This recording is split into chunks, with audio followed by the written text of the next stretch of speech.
സങ്കീർത്തനം 10.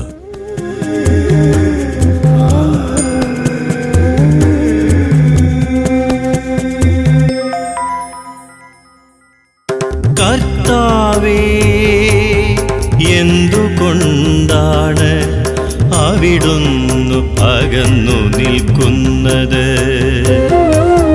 ഞങ്ങളുടെ കഷ്ടകാലത്ത് അവിടുന്ന് മറഞ്ഞിരിക്കുന്നതെന്ത്? ദുഷ്ടർഗരോടെ പാവങ്ങളെ പിന്തുടർന്നു പീഡിപ്പിക്കുന്നു. അവർ വെച്ച കെണിയിൽ അവർ തന്നെ വീഴട്ടെ. കർത്താവേ, എന്തുകൊണ്ടാണ് അവിടുന്ന് അകന്നു നിൽക്കുന്നത്?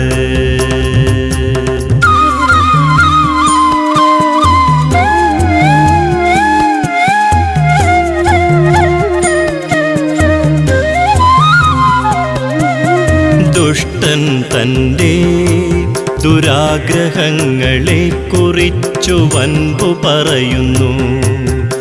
അത്യാഗ്രഹി കർത്താവിനെ ശപിച്ചു തള്ളുന്നു. ദുഷ്ടൻ തൻ്റെ അഹങ്കാര തള്ളലാൽ അവിടുത്തെ അന്വേഷിക്കുന്നില്ല. ദൈവമില്ല എന്നാണവൻ്റെ വിചാരം. ദൈവമില്ല എന്നാണവൻ്റെ വിചാരം. അവൻ്റെ മാർഗങ്ങൾ എപ്പോഴും വിജയിക്കുന്നു. അവിടുത്തെ ന്യായവിധി അവനു കണ്ണെത്താത്ത വിധം ഉയരത്തിലാണ്. അവൻ തൻ്റെ ശത്രുക്കളെ പുച്ഛിച്ചു തള്ളുന്നു. ഞാൻ കുലുങ്ങുകയില്ല, ഒരു കാലത്തും എനിക്ക് അനർത്ഥമുണ്ടാവുകയില്ലെന്നവൻ ചിന്തിക്കുന്നു.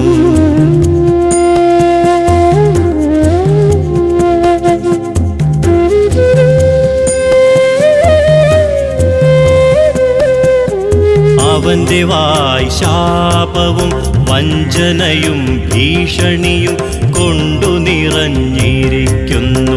അവൻ്റെ നാവിനടിയിൽ ദ്രോഹവും അധർമ്മവും കുടികൊള്ളുന്നു. അവൻ ഗ്രാമങ്ങളിൽ പതിയിരിക്കുന്നു. ഒളിച്ചിരുന്നവൻ നിർദോഷരെ കൊല ചെയ്യുന്നു. അവൻ്റെ കണ്ണുകൾ നിസ്സഹായരെ ഗൂഢമായി തിരയുന്നു. പാവങ്ങളെ പിടിക്കാൻ അവൻ സിംഹത്തെ പോലെ പതിയിരിക്കുന്നു. പാവങ്ങളെ വലയിൽ കുടുക്കിയവൻ പിടിയിലമർത്തുന്നു.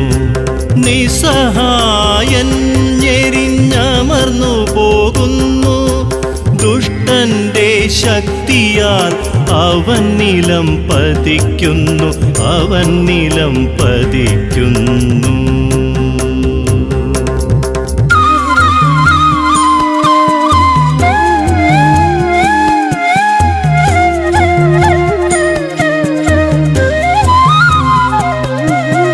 ദൈവം മറന്നിരിക്കുന്നു. അവിടുന്ന് മുഖം മറച്ചിരിക്കുകയാണ്. അവിടുന്ന് ഒരിക്കലും ഇതു കാണുകയില്ല എന്നു ദുഷ്ടൻ വിചാരിക്കുന്നു. കർത്താവേ, ഉണരണമേ. ദൈവമേ, അവിടുന്ന് കരം ഉയർത്തണമേ. പീഡിതരെ മറക്കരുതേ, പീഡിതരെ മറക്കരുതേ. ദുഷ്ടൻ ദൈവത്തെ നിഷേധിക്കുന്നതും അവിടുന്ന് കണക്കു ചോദിക്കുകയില്ലെന്നു ഹൃദയത്തിൽ മന്ത്രിക്കുന്നതുമെന്തുകൊണ്ട്?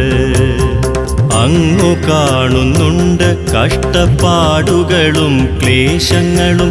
അങ്ങു തീർച്ചയായും കാണുന്നുണ്ട്. കേൾക്കും നിസ്സഹായൻ തന്നെ തന്നെ അങ്ങേക്കു സമർപ്പിക്കുന്നു. അനാഥന് അവിടുന്ന് സഹായകനാണല്ലോ.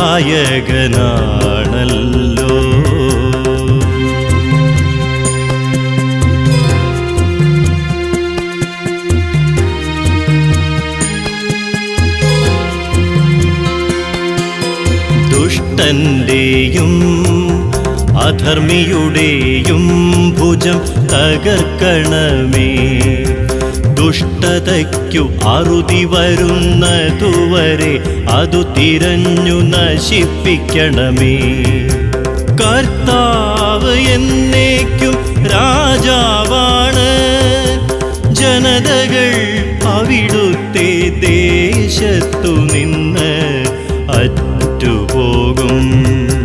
കർത്താവേ, എളിയവരുടെ അഭിലാഷം അവിടുന്നു നിറവേറ്റും. അവരുടെ ഹൃദയത്തിനു ധൈര്യം പകരും. അവിടുന്ന് അവർക്കു ചെവി കൊടുക്കും. അനാഥർക്കും പീഡിതർക്കും അങ്ങു നീതി നടത്തിക്കൊടുക്കും. മണ്ണിൽ നിന്നുള്ള മനുഷ്യനിനിമേൽ അവരെ ഭീഷണിപ്പെടുത്തുകയില്ല.